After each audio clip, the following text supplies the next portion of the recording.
राज्य शैक्षिक पुरस्कार सम्मान समारोह में इस कार्यक्रम के मुख्य अतिथि महामहिम राज्यपाल सेवानिवृत्त लेफ्टिनेंट जनरल आदरणीय गुरमीत सिंह जी, हमारे शिक्षा मंत्री आदरणीय डॉक्टर धन सिंह रावत जी, सचिव शिक्षा श्री रविनाथ रमन जी, अपर सचिव शिक्षा श्रीमती रंजना राजगुरु जी, महानिदेशक शिक्षा श्री बंशीधर तिवारी जी एवं तीनों शिक्षा के निदेशक गण, प्रजापिता ब्रह्म कुमारी विश्वविद्यालय से आए हुए हमारे सभी अतिथिगण, जिनको अभी एक बड़ा लक्ष्य लेकर जो है राज्य के अंदर एक बहुत बड़ा काम करना है, मैं उनका भी अपनी तरफ से अभिनंदन करता हूं। शिक्षा विभाग के हमारे सभी अधिकारीगण, सभी शिक्षकगण और जिनके निमित्त आज ये समारोह आयोजित हो रहा है, ऐसे सम्मानित होने वाले सभी मेरे शिक्षकगण, कार्यक्रम में उपस्थित हमारे छात्र छात्राएं, पत्रकार मित्रों, छायाकार बंधु, मैं सबसे पहले तो आज आप सबको डॉक्टर सर्वपल्ली राधाकृष्णन जी के जन्म दिवस के अवसर पर आयोजित होने वाले इस सम्मान समारोह में, जिसके बारे में बहुत विस्तार से हमारे शिक्षा सचिव जी ने यहाँ से बताया, उस पुरस्कार से सम्मानित होने वालों को मैं सभी को बहुत बधाई देता हूँ, बहुत शुभकामनाएं देता हूँ कि ये कोई सामान्य बात नहीं है। अभी हमारे शिक्षा मंत्री जी ने बताया है कि कितना टफ कंपटीशन, मेरे ख्याल से जो हमारे जज होंगे या निर्णय करने वाले होंगे, उनके लिए भी बहुत कठिन स्थिति होगी कि वो कैसे जो है इस पर निर्णय करें। लेकिन उसके बावजूद भी जिनको भी यहाँ पर हम लोगों ने सम्मानित किया, इस सम्मान समारोह में जिनको ये पुरस्कार मिला है, आप इतना ही मानिए कि ये आपके सुफल हैं, आपके द्वारा किया हुआ परिश्रम है। शिक्षा के क्षेत्र में जो आपने अपने संपूर्ण शिक्षा कालखंड में, जो शिक्षा देने का कालखंड आपको मिला था अभी तक, उसमें आपने पूरे मनोभाव से काम किया होगा।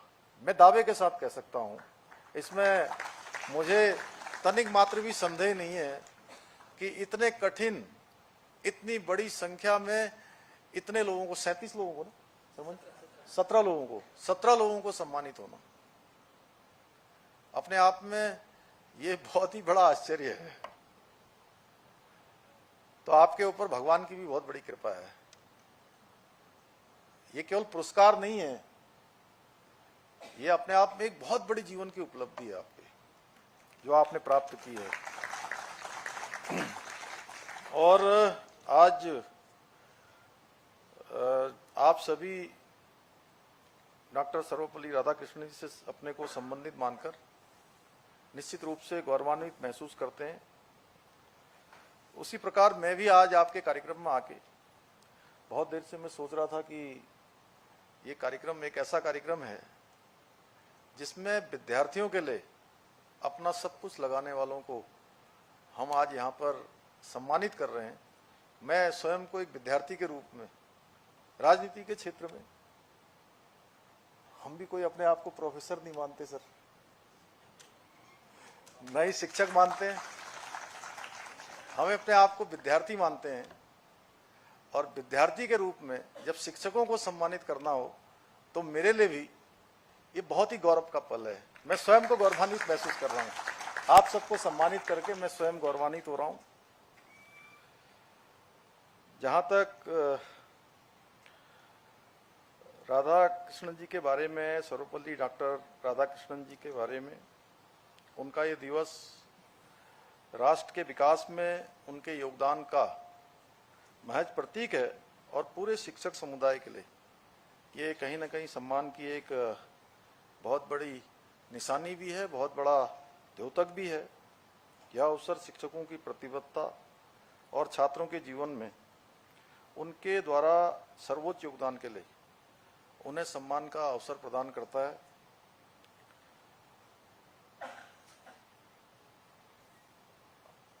मुझे बड़ी प्रसन्नता है कि आज के जो मैं जब देख रहा था कि एक के बाद एक जिलों का नाम आ रहा था, एक के बाद एक आ रहा था, तो 35% इसमें जो सम्मानित होने वाली हैं वो हमारी मातृशक्ति है, जिनका बहुत बड़ा योगदान आज उत्तराखंड के और देश के सभी प्रकार के विकास में आज मातृशक्ति का बहुत बड़ा योगदान है।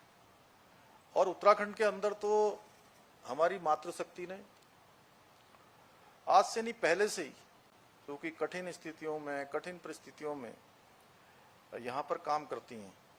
बहुत भौगोलिक परिस्थितियां भी हमारे यहाँ कठिन हैं, इसलिए हमने इस बार इससे पहले वाले विधानसभा के सत्र में 30% का क्षैतिज आरक्षण भी हमने मातृशक्ति के लिए सुनिश्चित किया कि हमारी मातृशक्ति को आगे आने का अवसर प्रदान हो। शिक्षक सही मायने में राष्ट्र के सच्चे निर्माता हैं, जो बच्चों के चरित्र और ज्ञान के निर्माण में बहुत महत्वपूर्ण भूमिका निभाते हैं। क्योंकि मैं ऐसा मानता हूं, देखिए, पहला संस्कार, पहला आचार और पहला व्यवहार देने का काम माता पिता करते हैं, लेकिन दूसरा घर के बाहर अगर उनको शिक्षा और संस्कार देने में कोई उसको आगे बढ़ाने में उनके और सच्चे मायने में एक विद्यार्थी के जीवन में उसके आविष्कारक का कोई काम करता है तो वो हमारे शिक्षक करते हैं, आप सब करते हैं। इसलिए शिक्षक गुरु के बारे में कहा गया है, गुरु कुम्हार शीश कुंभ है, गडी गडी काढ़े खोट, अंतर हाथ सहार दे, बाहर बहाई चोट। तो माता पिता भी अपने बच्चों को शिक्षकों के हाथ में बड़े विश्वास के साथ सौंपते हैं। विद्यार्थियों के हृदय में शिक्षकों के लिए जो स्थान होता है वो संपूर्ण जीवन भर कहीं न कहीं उनके मानस पटल पर, उनके हृदय पर हमेशा के लिए अंकित हो जाता है।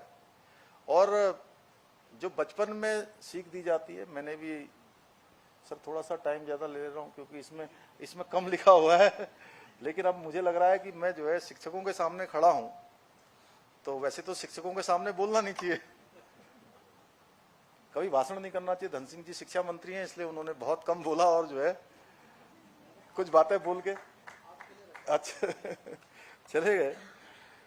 तो मैं कह सकता हूं कि बचपन में जिन शिक्षकों ने भी हमको शिक्षा दी है उनका हमारे मानस पटल पर बिल्कुल अंकित है। मैं सच बताऊं तो कौन सा वाला, जिन्होंने कक्षा 1 से लेकर कक्षा 5 तक पढ़ाया या कक्षा 5 से लेकर 8 तक पढ़ाया या 8वीं से 12वीं तक पढ़ाया, इसमें भी अंतर से कम होता चला गया। जिन्होंने 1 से 5 तक पढ़ाया वो आज तक अंकित हैं। आप लोगों के साथ भी यही हुआ होगा।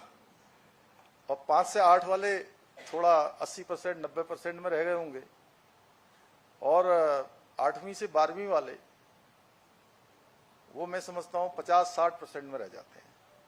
और महाविद्यालय विश्वविद्यालय वाले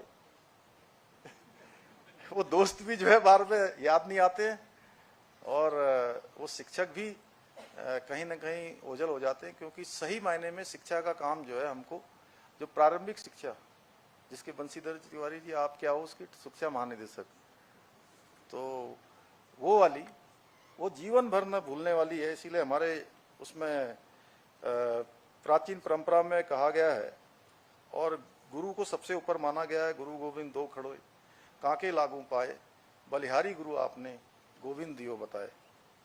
शिक्षकों के प्रति आदर का यह भाव भारतीय शिक्षा पद्धति का आधार रहा है।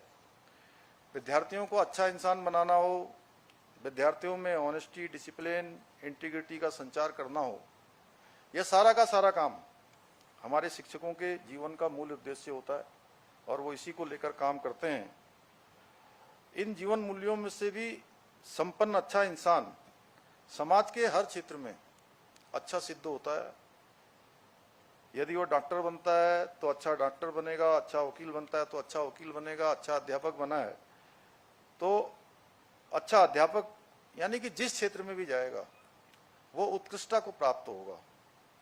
अच्छे माता पिता, पुत्र पुत्री, भाई बहन, पति पत्नी, सभी जो भी अपने क्षेत्रों में उत्कृष्ट साबित होते हैं वो शिक्षा के कारण होते हैं। इस प्रकार से अच्छे इंसान बनाकर आप सभी शिक्षकगण कहीं ना कहीं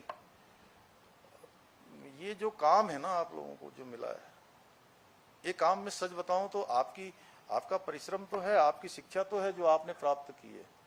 कहीं ना कहीं ईश्वर का विशेष आपके ऊपर कृपा है, ईश्वर की विशेष आपके ऊपर अनुकंपा है, जिसके कारण से आपको इतने लोगों के जीवन को, उनके अंदर आचार विचार संस्कार हर प्रकार से उनका आविष्कार करने का अवसर प्रदान होता है।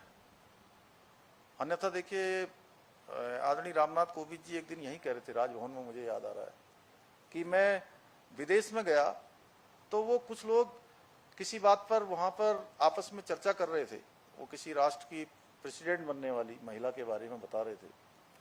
तो बोले बहुत देर जब मैं बात करते रहा तो मैंने उनसे पूछा कि एक्सीलेंसी आप ये बताओ, क्या इस देश में जहां आप पैदा हुई हैं, यहां पैदा होना क्या आपके अपने हाथ में था क्या?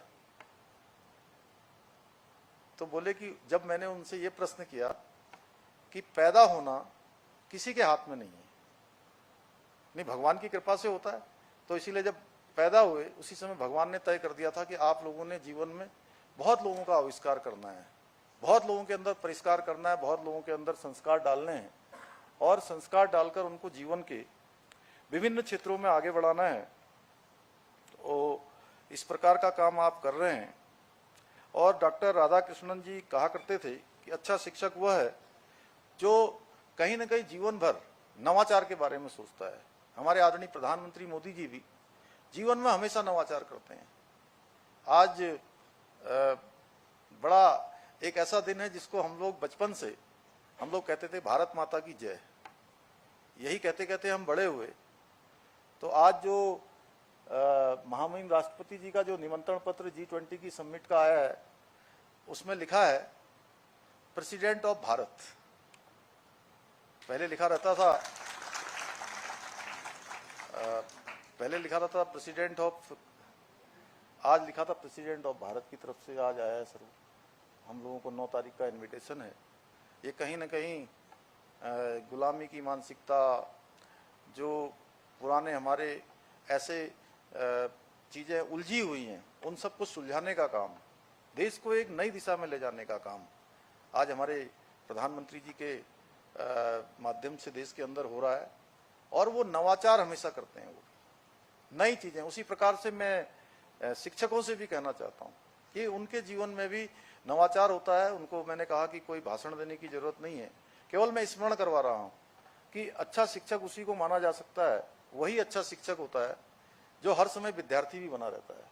क्योंकि कोई भी व्यक्ति पूर्ण नहीं होता है, संपूर्ण नहीं होता है, और उसके जीवन का जब तक अंतिम दिन नहीं आ जाता तब तक वो कुछ न कुछ सीखता रहता है, एक शिक्षार्थी के रूप में भी होता है। तो मुझे पूरा विश्वास है कि आप सब लोग कहीं ना कहीं जो शिक्षा के मानदंड हैं, जो हमारे यहाँ की परंपरा है, उस परंपरा को बढ़ाने का काम करेंगे। और वैसे भी हमारे यहाँ पर तो पहले से ही, जब पूरी दुनिया के लोग शिक्षा के बारे में नहीं जानते थे, ज्ञान विज्ञान के बारे में नहीं जानते थे, तब भी नालंदा और तक्षशिला जैसे विश्वविद्यालय भारत के अंदर होते थे। उस महान परंपरा को बढ़ाने का काम आज हो रहा है। आदरणीय प्रधानमंत्री मोदी जी के द्वारा नई शिक्षा नीति हमारे बच्चों के भविष्य की जरूरतों को पूरा करने के लिए एक प्रयास किया जा रहा है, जिसमें हमारे जितने भी हितधारक हैं, जितने भी लाभार्थी हैं, उनसे तमाम प्रकार की चर्चाएं करने के बाद, जिसके बारे में विद्या समीक्षा केंद्र, हमारे यहाँ पर बाल वाटिकाएं, विद्या आरंभ, ऐसे अनेकों काम जो पहले गुरुकुल के समय में होते थे वो सब फिर से प्रारंभ हो रहे हैं। और जो नई शिक्षा नीति है उसको आगे बढ़ाने में, उसको सफल बनाने में अगर किसी का महत्वपूर्ण योगदान है तो वह भी आप सभी का है। और इसको इस तरह से आत्मसात किया जाना होगा कि यह नीति भी छात्रों के जीवन का आधार बन जाए, यानी कि उनके जीवन को आगे बढ़ाने के लिए बाल वाटिका शुभारंभ के साथ ही उत्तराखंड नई राष्ट्रीय शिक्षा नीति 2020 की शुरुआत करने वाला देश का पहला राज्य बन चुका है। सरकार द्वारा नई शिक्षा नीति को लागू करने के साथ ही शिक्षकों को सक्षम बनाने के लिए हर संभव प्रयास किए जा रहे हैं ताकि शिक्षा को अधिक प्रभावी बनाया जा सके और छात्रों को भी नई